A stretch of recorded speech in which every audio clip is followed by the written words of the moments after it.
Hi friends, welcome to Suja's vlog. இன்றைக்கி இந்த வீடியோவில் என்ன பார்க்க போகிறீங்க அப்படின்னா, புடலங்காய் ரெசிபி தான் பார்க்க போகிறீங்க. புடலங்காய் பொரியல் அதை எப்படி பண்ணலாம் அப்படிங்கிறத நான் வந்து இந்த வீடியோவில் சொல்கிறேன்.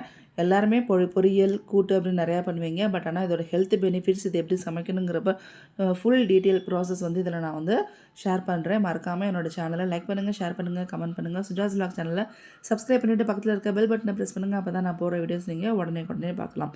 ஸோ இந்த மாதிரி புடலங்காயை வந்து கட் பண்ணி தான் இங்கே வந்து கொடுத்தாங்க. அக்கா வந்து கொடுத்துட்ருந்தாங்க, தம்பிக்கிட்ட கொண்டாந்து கொடுத்துருந்தேன். அதனால் கட் பண்ணி தான் கொண்டு வந்தது.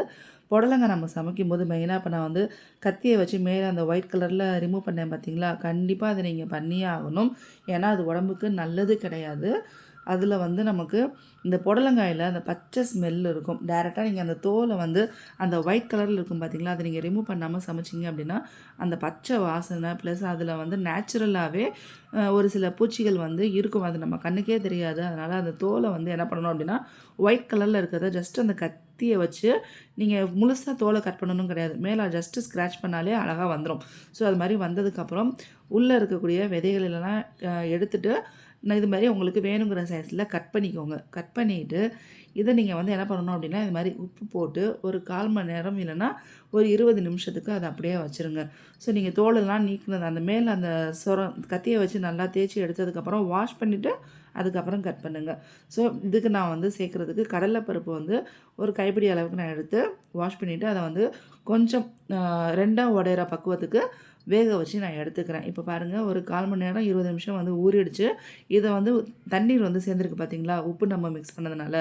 இதை இது மாதிரி நல்லா என்ன பண்ணணும் அப்படின்னா, நல்லா மிக்ஸ் பண்ணிவிட்டு நல்லா ரொம்ப ஹார்டாகவும் பிசைஞ்சிடக்கூடாது, ரொம்ப சாஃப்டாகவும் இல்லை. இந்த பச்சை தன்மையோட வாசனை வந்து போகணும். ப்ளஸ் இதில் வந்து நேச்சுரலாகவே பாவக்காயில் வந்து எந்த அளவுக்கு ரொம்ப கசப்பு தன்மை இருக்குமோ அதே மாதிரி கசப்பு தன்மை, லேசான கசப்பு தன்மை இந்த புடலங்காயில் இருக்கும். ரொம்ப லேசான கசப்பு தன்மை தான், அதிகமாகலாம் உங்களுக்கு தெரியவே தெரியாது. அது எல்லாமே இந்த மாதிரி புழிஞ்சி எடுக்கும்போது போயிடும். அந்த கசப்பு தன்மை நம்ம உடம்புக்கு நல்லதும் இல்லை, ப்ளஸ் அந்த பச்சை வாசனை நம்ம உடம்புக்கும் நல்லதில்லை. அதனால தான் இது மாதிரி நல்லா ஒரு 2-3 தடவை நல்லா வந்து நல்ல தண்ணியில் நல்லா வாஷ் பண்ணிவிட்டு பிழிஞ்சி எடுத்துக்கோங்க.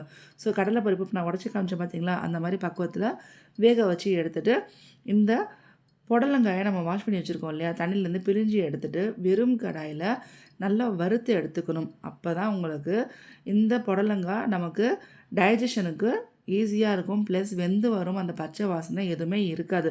ஸோ தாளிக்க ப்ராசஸ் நீங்கள் வந்து பாருங்கள் எப்படி பண்ணுறேன் அப்படின்னா, கடுகு பொரிஞ்சதுக்கப்புறம் பச்சை மிளகா, வெங்காயம், கருவேப்பிலை இதெல்லாம் போட்டுட்டு நம்ம வந்து வதக்கிக்கணும்.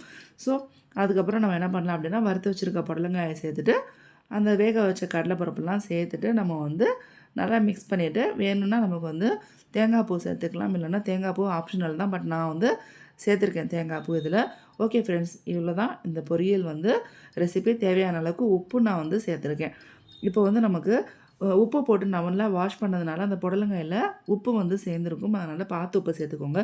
இந்த புடலங்காய் வந்து எதுக்கெலாம் ரொம்ப நல்லதுன்னு பார்த்தீங்க அப்படின்னா, வெயிட்டை குறைக்கிறதுக்கு, டைஜஷனுக்கு, உடம்புல இருக்க சூட்டை குறைக்கிறதுக்கு இது வந்து நேச்சுரலாகவே நமக்கு வந்து ரொம்ப ஹெல்ப் பண்ணுது. இந்த காயில் வந்து நீர்ச்சத்து அதிகமாக இருக்குது, அதே மாதிரி நார்ச்சத்தும் அதிகமாக இருக்குது, விட்டமின்ஸும் நிறையாவே நமக்கு இருக்குது.